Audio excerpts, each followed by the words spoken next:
berasal dari kata al-kufru.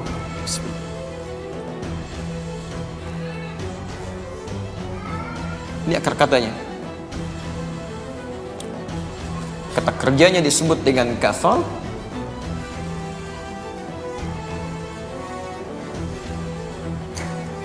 Orangnya disebut dengan kafir. Ini jamaknya menjadi kafirun, maaf kafaru, jamaknya menjadi kafaru.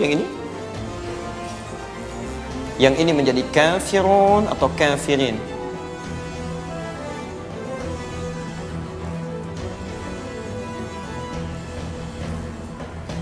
Kita fokus sebentar.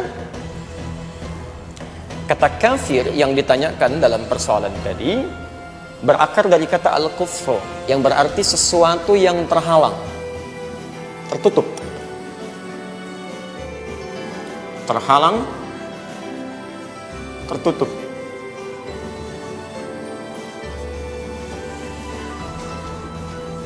Pelan-pelan. Perhatikan. Ini apa? Saya ulang, ini apa? Baik. Pelan-pelan, fokus, teman-teman sekalian. Fokus, fokus. Nah, sekarang ini apa? Di belakang papan tulis? Ya? Baik, saya sebutkan benda yang sama, spidol, tapi karena terhalang dengan papan tulis, dia tidak nampak. Jelas ya?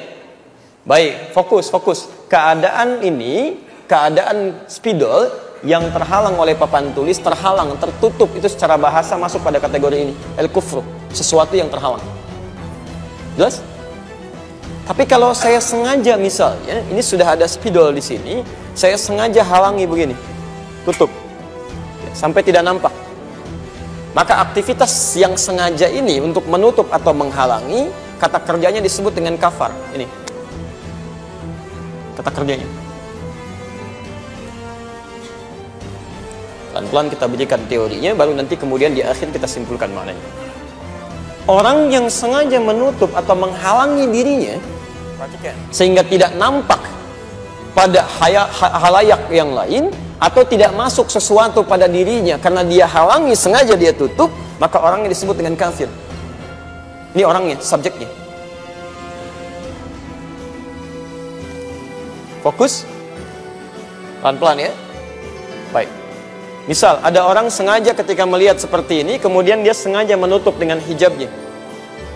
Baik itu penampakan dirinya, atau mencegah segala sesuatu masuk pada dirinya. Begitu mau masuk, dia tutup, dia tutup. Itu orangnya secara bahasa disebut dengan apa? Kafir. Jelas di sini? Baik, perbuatannya disebut apa? Kafar. Jamaknya kafaru, orangnya kafir, jamaknya kafirun. Perhatikan.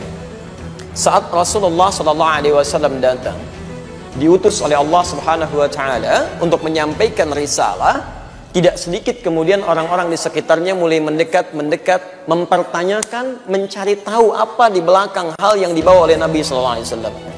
Maka ketika disampaikan oleh Rasulullah sallallahu alaihi wasallam pertama kali, misal kepada sahabatnya Abu Bakar As-Siddiq pada saat itu, setelah istrinya juga mengetahui kondisi itu dan beriman kepada beliau, Abu Bakar mengatakan, saya yakin dengan apa yang kamu sampaikan. Padahal Abu Bakar tidak pernah melihat apa yang disampaikan oleh Nabi. Saya ulang ya, tidak pernah melihat apa yang disampaikan oleh Nabi. Baik, misal ketika orang-orang kafir Quraisy mengatakan ini Tuhan mereka, ditampakkan langsung kelihatan.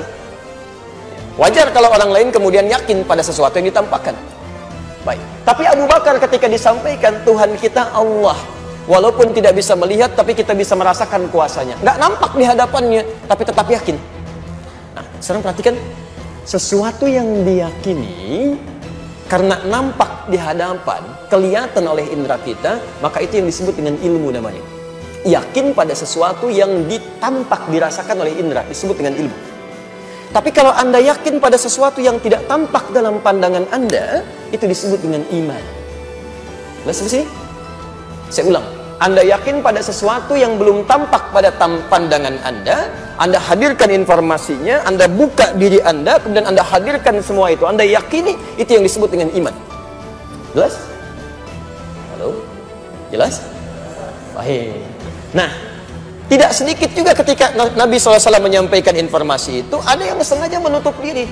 Ada yang nutup telinganya nggak mau dengar. Wa fi adhanihim waqra, Quran surah 6 ayat ke-25. Ada yang nggak mau lihat Nabi, seakan-akan pandangannya dihalangi oleh mereka. Ya, Masya Allah, tutup pandangannya, nggak mau lihat tuh. Ya, Quran surah ke-18 ayat 101. Alladzina kanat a'yunuhum fi ghita'in an dzikri. Posisi paling kiri, di atas agak sedikit ke tengah. Ada orang-orang yang sengaja menghalangi pandangannya sehingga nggak mau ingat kepada Allah. Disampaikan kalimat, nggak mau lihat. Lihat Nabi jadi marah, jadi lari dan sebagainya. Ada yang sengaja menutup. Nah, Bapak Ibu sekalian, pelan-pelan saya ingatkan, yakin pada sesuatu yang belum nampak dalam pandangan dan menghadirkannya sebagai kekuatan dalam hati disebut apa tadi? Iman. Lawan dari iman, ketika ada orang-orang yang menghalangi dirinya, menutup supaya kalimat itu tidak sampai pada dirinya, maka sifatnya disebut dengan al-kufru, keadaannya, kata kerjanya disebut dengan kafar, orangnya disebut dengan kafir. Kemudian dikontradiktifkanlah oleh Al-Quran ketika fenomena dakwah itu disampaikan. Ada orang yang iman mengambil informasi itu dan dia yakini, ada orang yang memang tidak mau mengambilnya dan menghalangi dirinya dari dakwah Nabi. Dia tutup dari informasi itu. Maka kata kafar pada asalnya netral kalimatnya. Netral, sesuatu yang menutup diri. Orangnya disebut dengan kafir. Karena itu ketika diistilahkan oleh Al-Quran dengan kata kafir, mereka tidak tersinggung. Karena mereka pun menyadari, saya memang menutup diri, mau ngapain kau Muhammad? Mereka tidak tersinggung. Karena itu bahasa standar untuk melawan, kan mengkontradiktifkan dengan bahasa iman. Ada orang yang yakin, ada orang yang menutup diri. Lantas kemudian oleh Al-Quran dibuat lawannya, iman lawannya kafir. Jadi ketika disebut kafir, mereka sadar memang saya menutup. Kau mau apa Muhammad?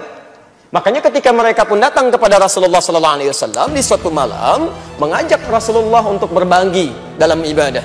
Kata mereka, Muhammad, kita memang beda, tapi jangan sampai perbedaan ini menjadikan kita berselisih dan saling berperang satu dengan yang lainnya. Baik, begini saja, kita konsensus malam ini kami langsung menyembah Tuhan kamu. Jangan tunggu besok. Malam ini kami nyembah Tuhan kamu. Besok-besok silahkan kamu datang kepada Tuhan kita, ikut-ikutan nyembah Tuhan kita. Maka orang-orang ini datang kepada Rasulullah, diterangkan oleh Nabi kan. Tidak memungkinkan hal yang seperti itu. Tidak memungkinkan diajak kamu susah gitu kan. Tapi sekarang malah ngajak-ngajak untuk sama-sama ibadah. Maka turun kemudian ayat langsung satu surah di surah 109 itu. Ayat 1 sampai dengan ayat ke-6 ya, ada 6 ayat di situ, 1 sampai dengan 6 ayat. Orang-orang ini yang datang kepada Nabi itu orang-orang yang menutup diri dari dakwah Nabi. Tapi mereka mencari cara, bagaimana caranya supaya orang-orang lain tidak dipengaruhi oleh Muhammad. Mereka sendiri nggak mau beriman, menutup dirinya. Cuma ingin berbagi-bagi supaya, mohon maaf, rakyat biasanya masyarakat mereka tidak ikutan dengan kepercayaan Nabi Muhammad SAW. Baik, maka turunlah kemudian surah yang langsung menyebut nama orang-orangnya. Baik, orang-orang yang menutup diri tadi disebut apa? Kalau tunggal, kafir. Jamaknya, kafirun. Turun ayat, qul ya ayyuhal kafirun. Katakan Muhammad, hei orang-orang yang masih menutup hidayah sampai hari ini. Ini bukti menunjukkan bahwa Allah itu tidak pernah, awas hati-hati, tidak pernah mengabaikan hambanya untuk tidak mendapatkan hidayah. Setiap orang pasti dapat hidayah. Baik dengan matanya, telinganya, ataupun dengan pencernaan pada akalnya. Dia mencerna sesuatu yang logis dalam pandangannya. Cuma ketika ada yang diberikan, dia menutup diri, itu poinnya. Ya, Quran surah ke-29 ayat 69. Walladzina jahadu fina lanahdiyannahum subulana. Dan orang-orang yang serius mengejar petunjuk kami, hidayah kami. Ya. Jadi Allah itu bentangkan hidayah untuk kita ambil. Silahkan. Antum pernah terima telepon? Baik. Kalau ada telepon di sini sinyalnya jelek tuh, apa yang antum lakukan? Cari sinyal gitu kan? Masya Allah, cari sinyal keluar sampai dibuka begini-begini. Persis hidayah yang Allah berikan itu seperti sinyal yang dihamparkan. Tinggal Anda mau nggak mencari sinyalnya gitu. Itu Allah sudah sampaikan, orang ini didakwai oleh Nabi, disampaikan, dia masih menutup diri. Bahkan saking menutupnya, dia mencari celah bagaimana supaya saya tetap dalam kepercayaan saya, tapi Muhammad tidak ada persaingan-persaingan yang menghasilkan peperangan dengan dia. Maka datang kepada Rasulullah mengajukan tawaran. Dalam keadaan itu dia nggak beriman, masih menutup diri. Cuman ingin konsensus saja, satu dengan lain untuk saling toleransi dalam batas yang tidak dibenarkan. Maka turun surah, qul ya ayyuhal kafirun. Poinnya, ketika turun ayat tadi, mereka nggak marah. Nyebut kami orang kafir ya? Enggak. Karena mereka paham bahwa pada saat itu memang saya menutup diri. Ketika Allah berikan hidayah, dia nggak mau ngambil. Makanya disebut kafir. Jadi standar terhalang. Itu kalimat sopan sekali. Dan kemudian diabadikan dalam istilah agama, istilah syariat. Selesai begitu ayat itu turun, melekat menjadi istilah Islam. Menjadi istilah Islam. Itu sebelum, pada masa jahiliyah ada kata kafara, ada kata kufur. Tapi pengertiannya standar yang terhalang. Begitu turun kemudian kalimat Al-Quran, di situ menjadi lawan dari kalimat iman dan berubah makna kafir ini menjadi makna syariat. Kata yang khas melekat pada Al-Quran dan pada syariat Islam. Jadi kalau Anda temukan, Anda cari di kata-kata yang lain, di kepercayaan lain, Anda tidak akan temukan kata kafir ini, kecuali di Islam. Ya.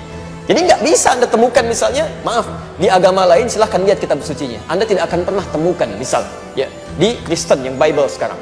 Di Hindu, di Buddha, nggak akan Anda temukan kata kafir itu, cuma di Islam. Jadi aneh kalau tiba-tiba misalnya agama lain mengambil kata ini mengatakan ada yang kafir dari agama ini. Tidak, itu syariat khusus, sudah jadi bahasa syariat. Ya. Cuma yang paling menarik ketika itu disampaikan, nggak ada yang tersinggung. Abu Jahal enggak, Abu Lahab yang paling keras pertentangannya enggak, ya. Yang lain juga tidak. Jadi mereka sadar dengan keadaan itu dan sopan kalimatnya. Silahkan cek bandingkan. Misal ada satu kepercayaan agama, ya, yang dianggap agama, kemudian mereka menyebut orang-orang yang tidak memeluk kepercayaan yang sama dengan kalimat yang sangat jauh dari kesantunan. Ada yang menyebut dengan domba tersesat lagi. Domba-domba yang tersesat menurunkan derajat kemanusiaan. Kita manusia disebut domba. Masya Allah, domba aja nggak begitu, ya kan? Dan tersesat lagi gitu kan. Coba silahkan cek bandingkan dengan kalimat kafir tadi. Itu sangat sopan, terhalang, dan memang buktinya begitu. Kita sampaikan dakwah, mereka menutup diri. Ya, sangat objektif kan? Jadi kata kafir ini, kalaupun kemudian disampaikan, jangan lantas merasa gelisah gitu. Karena memang konteksnya begitu. Kata asalnya menutup diri dari pintu keimanan dari Allah Subhanahu wa taala. Jelas sampai sini? Baik, kata kafir ya, dalam bentuk asalnya disebutkan 8 kali dalam Al-Quran, dan lawannya kata iman disebutkan dalam bentuk yang sama, jumlah yang sama, 8 kali dalam Al-Quran.